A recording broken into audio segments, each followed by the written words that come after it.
You ever hear someone you love say something so ugly, so careless, that it knocks the air right out of your chest, and they don't even know you heard them? It was my mom's birthday. Big family potluck in her backyard. String lights across the fence, plastic tables covered in checkered cloths, the kind of night that should have been easy. Familiar. I was standing near the buffet table, loading up a paper plate with potato salad and ribs, when I heard it. Honestly, Adam was the biggest mistake I ever made. Her voice was soft. That performative whisper women use when they want to sound casual, but still make sure everyone nearby hears. That voice, it belonged to Jenny, my wife. She was talking to her brother Luke, red wine glass tilting dangerously in her hand like a damn prop in a soap opera. And then she gave that little smirk, the one she saves for moments when she thinks she's cleverer than everyone else in the room. I froze. 6 feet away, maybe less. She had no idea I was right there. My hand clenched around the paper plate, so tight it crumpled in the middle. I didn't say a word. Didn't make a scene. Just stood there, heart pounding in my ears while Luke gave a half laugh, clearly uncomfortable. He looked around like he wanted out of the conversation but didn't have the guts to check her. Jenny didn't stop smiling. She didn't know I'd heard her compare me to a mistake. Like I was a bad haircut or a vacation she regretted. Not a husband. Not the man who built our life brick by brick. Just an inconvenience to be laughed about over wine. That's the thing about betrayal. You think it'll be dramatic. Someone screaming, crying, slamming doors. But it isn't. Not always. Sometimes it sounds like a joke shared between sips of Cabernet. Sometimes it hides in plain sight. I turned and walked away. Made my way to the far side of the yard, behind the patio grill where the shadows were thicker and no one would come looking for me. I stood there, listening to the laughter from the party, the scrape of chairs, my mom's voice teasing one of the grandkids. Everything around me was normal. But inside, something cracked wide open. Jenny was always sharp with her words. Not cruel. Not on the surface. But she knew how to cut when she wanted. She could dress up an insult as a compliment and make you thank her for it. I used to think it was charming. Now it just felt cold. I watched her from a distance. She was radiant in that social way she always had. Effortless. Laughing with my cousin. Pouring drinks. Talking like she belonged to everyone in that backyard. She didn't look like someone who'd just gut-punched her husband from 6 feet away. She looked like someone who had no idea I was still watching. And I just stood there, holding that crushed paper plate full of baked beans and regret. There was nothing to say in that moment. Nothing I could have said that wouldn't blow the whole evening apart. It wasn't the time. Not in front of my mom. Not in front of our family. But in my chest, something shifted. That night, I cut the cake. I smiled in pictures. I even took one of Jenny holding my niece. Both of them laughing like nothing was wrong. But the whole time, I kept thinking, something's broken now. And I don't think it's fixable. The next morning, you wouldn't have known anything happened. The house smelled like cinnamon toast and fresh coffee. Jenny stood at the stove in her weekend robe, that old blue plaid one that was starting to fray at the sleeves. She was humming, flipping pancakes, acting like she hadn't peeled a layer of skin off me the night before with a sentence. I sat at the table, staring into my mug like it held answers. She turned and smiled. Sleep okay? I nodded. My throat was tight. I wanted to ask her if she remembered what she said. Wanted to see her face shift when she realized I knew. But I didn't. She poured syrup over her stack and sat down across from me. Any plans today? I took a sip. It tasted bitter. Not much, I said. But I think we should talk. She paused mid-bite. Talk? About what? Counseling. Her fork froze in the air. Counseling? She repeated, as if the word offended her. Why would we need that? I set my mug down carefully. Because I overheard something last night. Something that hurt. She looked at me. Too long. Just for a beat. Then the expression shifted. That blend of fake concern and mild amusement. I knew it well. Oh, come on, Adam, she said, letting out a soft chuckle. You're not seriously upset over something you half heard while I was joking around with my brother, are you? I held her gaze. I'm not upset. I'm suggesting we talk to someone. Together. She snorted. You're serious? I nodded. She turned back to the sink, dropped her fork into it like a mic drop. We're not one of those couples, Adam. We don't need therapy. We're fine. And there it was. That dismissal. That superiority. Like the things she said didn't carry weight because she didn't mean them. Like my feelings were a wrinkle in her perfect image. I didn't argue. I stood up, rinsed my mug, wiped the counter. But inside, I was done pretending. I wasn't going to raise my voice or throw things or beg her to care. I was going to make a plan. Quietly. On my own terms. She thought I was folding. She didn't realize I was sharpening. I didn't say anything the next day. Or the one after that. I stuck to routine. Work, errands, dishes, small talk about groceries. Jenny stayed in her usual rhythm too. Phone in hand, constantly texting, tagging me in couple memes like everything was just peachy. But everything had changed. At least for me. I started sleeping lighter, waking up before my alarm, drinking coffee slower, not because I enjoyed it more, but because I needed time to steady myself before facing her in the kitchen. I didn't stop caring overnight. That's not how it works. But I stopped explaining myself. Stopped giving her the benefit of the doubt every time she brushed me off with a joke or some line about how I take things too seriously. I stopped asking her what time she'd be home. Stopped texting her when dinner was ready. She didn't even notice. One Thursday evening, I sat on the edge of the bed, still dressed from work, scrolling through old photos on my phone. Pictures from when we first moved into this house. There was one of her curled up in our bare living room, wrapped in a blanket, eating takeout from a styrofoam box, smiling up at me like I was the whole damn world. I don't even remember the last time she looked at me like that. I locked my phone, set it down face first on the nightstand. The next morning, I looked up a counselor. Found one across town. Older woman. Good reviews. Her website said she specialized in navigating identity shifts during major life transitions. Sounded about right. I booked an appointment. Took a personal day. Didn't tell Jenny where I was going. Just said I'd be back late. The counseling office was nothing fancy. Beige walls, soft chairs, bookshelf full of worn paperbacks. Smelled like lavender and something old, like dusty carpet. Adam, the woman said when I walked in. I'm Marion. She shook my hand like she already understood something I hadn't put into words yet. She didn't ask for my whole story. Didn't need the backstory or the timeline. Just motioned for me to sit. I did. And it felt like setting something heavy down. I'm not here to rage, I said. Or blame. She nodded. Then start with where you are now. I stared at the floor. Then up at the clock. Then back down. I'm somewhere between a decision and a memory, I said. She waited. And I told her. Told her what Jenny said at the party. How she smiled while saying it. How she kept smiling afterward like it meant nothing. I told her how it didn't come from a place of anger. Not really, but from contempt. And that's what stuck with me. That quiet, polished contempt. I told her how Jenny had always had a way of making jokes at my expense, especially in front of others. How I used to laugh along just to keep the peace. How I let it slide when she'd roll her eyes at something I said, or interrupt me in the middle of telling a story to friends with, "What he means is." I told her how small that made me feel. How I convinced myself that tolerance was maturity. That not reacting was strength. Did you love her? Marion asked. I think I loved who she was when she needed me, I said. But when I started needing her, she disappeared. That truth landed hard. She nodded like she'd heard it before. You're not here to fix her, Marion said. You're here to stop losing yourself. That sentence hit me harder than I thought it would. And maybe that was it. Maybe that was the root of everything. Not the wine-fueled insult at a birthday party, not the refusal to go to therapy, not even the dismissiveness. It was the slow erosion of myself inside that marriage. The way I'd slowly become a smaller version of me just to keep things running smoothly.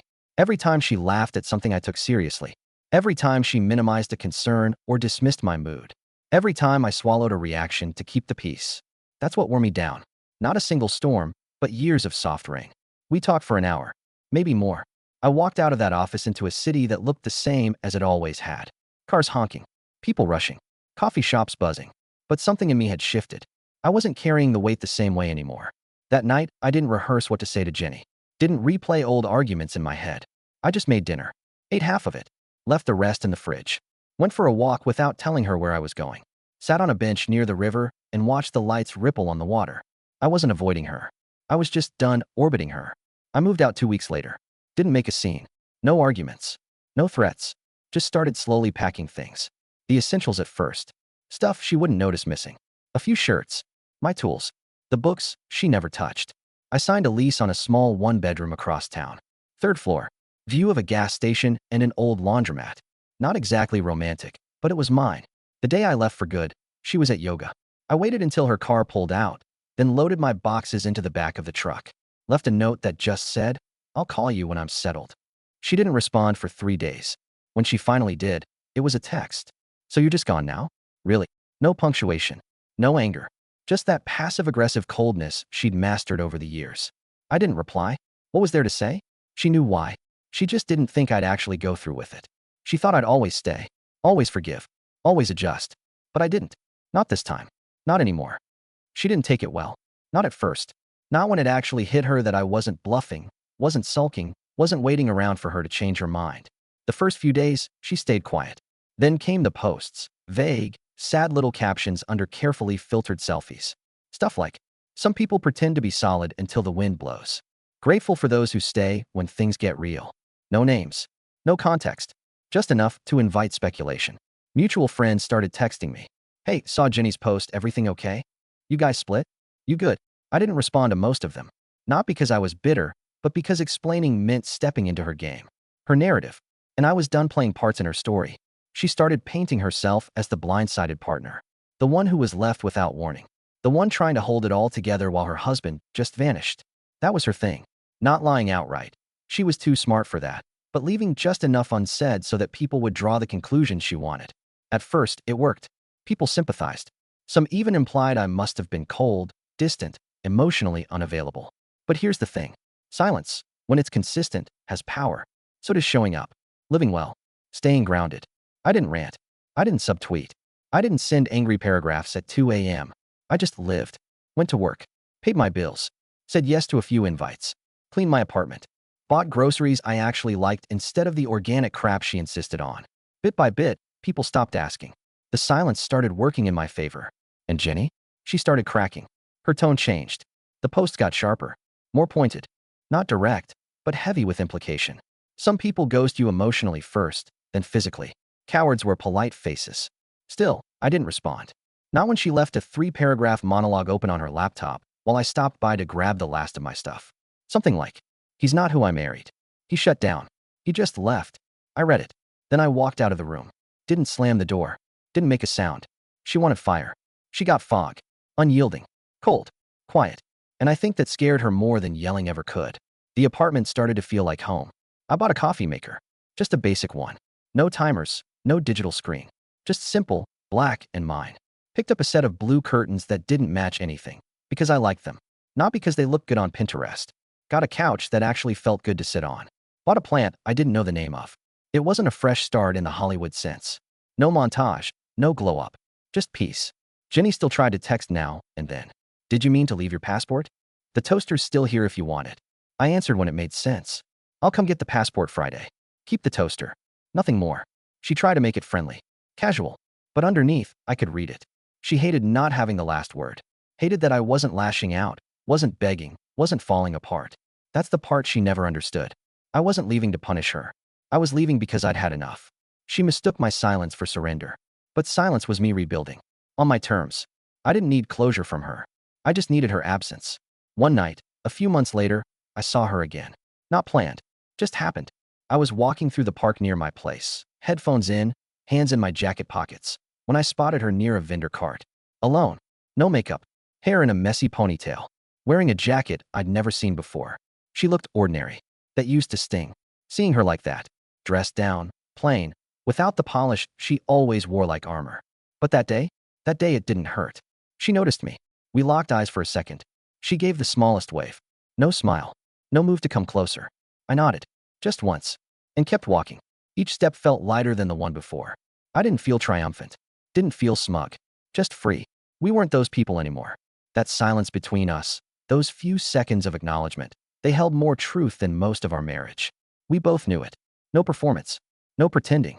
Just two people who made their choices and lived with them. And mine. Mine had been to stop chasing meaning in someone who never planned to see me clearly. The real and didn't come with a fight. It came with a spoon tapping the side of a lemonade glass. My family was gathered in my parents' backyard again. Different occasion, same folding chairs and paper plates, same string lights overhead, same voices. Except this time, I wasn't holding anything in. Jenny was there. Of course she was. She still showed up to things, acting like we were in a rough patch, like this was temporary. She was laughing too loud, pouring drinks for my uncle, flipping her hair like she was auditioning for something. But I wasn't looking at her anymore. I was looking at the people who actually mattered. My parents. My sister. My cousin Greg with his clumsy jokes. They deserved the truth. And I wasn't going to let her control the narrative anymore. So I stood up, tapped the side of my glass. The sound cut through the music and small talk. Heads turned. Jenny looked up from across the fire pit, her wine glass halfway to her lips. "I just wanted to say something." I began, voice steady. "Thanks for being here. Means a lot. Especially after the last few months." People shifted in their seats. Curious looks. My sister's eyes narrowed slightly. She knew something was coming. "Life changes sometimes," I said. Quietly at first. Then all at once. Jenny was still smiling, but it faltered. Just a hair. "I've made a decision," I continued. "Jenny and I, we're separating." Gasps. Forks dropped. A couple of people sat up straighter. "We've grown apart." That happens. There's no villain here. Just two people choosing honesty over pretending. Jenny stood up fast. What are you? I raised a hand slightly. Jenny, please. She froze. I just wanted to say it here, with the people I respect. I didn't want rumors. I didn't want whispers. I wanted clarity. She opened her mouth again. Closed it. Her face, usually composed, charming, cracked. Just a little. I saw panic flash behind her eyes. I nodded to the table. Thanks for understanding. I'll be okay. I just need some space for a while. Then I sat down. She didn't. She just stood there for a second longer, unsure what to do with herself. Then she sat, hard, and took a long sip of her wine. There was no toast, no recovery line, just silence. And in that silence, I felt something shift. Not pity, not relief. Power. The kind of power that comes from not needing permission to tell the truth. She tried again. Not with flowers or apologies. Not even with her voice. This time, it came in an envelope. Thick, official-looking. Slid through the mail slot like a trap. Inside, a claim. Pages of made-up nonsense. Accusations about money, hidden accounts, vague mentions of missing assets. There was even a line about some inheritance I apparently never reported. It was ridiculous. And calculated. I stared at it for 10 minutes straight. Not because I believed any of it, but because I couldn't believe she'd stooped to that. I called the guy I'd hired to handle my paperwork. We sat down, went line by line. Receipts, transfers, screenshots, timeline. She had nothing. But still, it wasn't about the facts. It was about the chaos. She wanted to rattle me. She didn't. I answered everything with documents. Cold, clear, quiet. She followed up with an email. Let's just handle this respectfully and efficiently. Hope we can close this chapter peacefully. Polite, neutral, measured, fake. I didn't answer right away. I let it sit. Then closed the tab and went back to what I was doing, fixing a shelf in my kitchen. She hadn't broken me. She hadn't even bent me. She'd just confirmed something I already knew. She wasn't used to not having control. The final sit-down came weeks later. Small office. Cheap blinds. Worn carpet. She sat across from me in a beige turtleneck, nails perfect, hair done like she was still performing for someone. I wasn't that someone anymore. Her voice didn't matter like it used to. The woman next to her flipped through papers. The guy next to me slid our stack forward. Bank statements. Dates. Screenshots. Emails. Labeled. Sorted. Ironclad. Jenny looked down. Tapped her fingers. Avoided my eyes. The woman cleared her throat. It appears none of these claims can be substantiated. No response from Jenny. But I saw it. The tension dropped from her shoulders by half an inch. The way her jaw tightened. That was the unraveling. Not loud, but real. My guy spoke next. We won't be pushing for anything further, as long as this ends today. Finally, Jenny looked at me. You're really not angry, she said. No, I replied. That's what you still don't get. I stood, took my copy, walked out. She didn't follow. The hallway outside smelled stale. The carpet was thin. The lights were humming overhead. But I felt clear. Not triumphant. Not victorious. Just free. I marked the end with a bottle of wine. Not to celebrate. Not to toast her absence. Just to acknowledge the moment. I opened the windows. Let the air in. Let the stillness sit beside me. And that was peace. Not loud. Not glowing. Just there. Like something I hadn't noticed was missing, but suddenly couldn't ignore. It faded slowly after that. Her name stopped showing up in group chats. Her social media turned quiet. No more cryptic captions. No more subtle digs. She'd run out of fuel. Because you can't keep throwing matches when the other person stops bringing wood. I heard from a few people. Melissa, an old friend, caught me at the coffee shop. She's not doing great, she said softly. Whatever happened, the way you handled it. It changed how people see you. I didn't respond. Didn't need to. People had seen the difference. The silence. The steadiness. And they'd drawn their own conclusions. Not because I told them anything, but because she had nowhere left to spin it. Months later, I saw her again. At a wedding. Emma, a mutual friend. Vineyard, summer heat, soft music in the vines. Jenny was there. Dressed too formal. Smiled too controlled. She spotted me near the drinks table. Walked over slowly. Hi, she said. Hi. She hesitated. I owe you an apology, she said. Not for everything, but for how I ended it. For lying. For the way I tried to twist things after. I let it sit for a moment, then said the only thing that felt honest. You don't owe me anything anymore. She blinked. So you forgive me? I don't need to, I said. I'm not angry. I'm just not in it anymore. She looked down. Nodded. You look happier. I am. Well, I hope that keeps being true. It will. She walked away. I stayed for the cake. Said congrats. Left before the dancing. Didn't replay anything in my head. Didn't feel stirred up. It was done. And some endings don't need drama. Just a quiet nod and a steady heart. Few Sundays back, I saw her one last time. At the park. She was buying a lemonade from a cart. No makeup. Hoodie. Looked like any other woman on any other Sunday. We made eye contact. She gave a small wave. I nodded once. We didn't speak. And somehow that moment, silent, simple, said more than anything we ever yelled at each other. She was a chapter. One that ended. I didn't close the book out of anger. I just stopped reading it. I walked past her with both hands in my pockets. And for the first time in years, I didn't look back.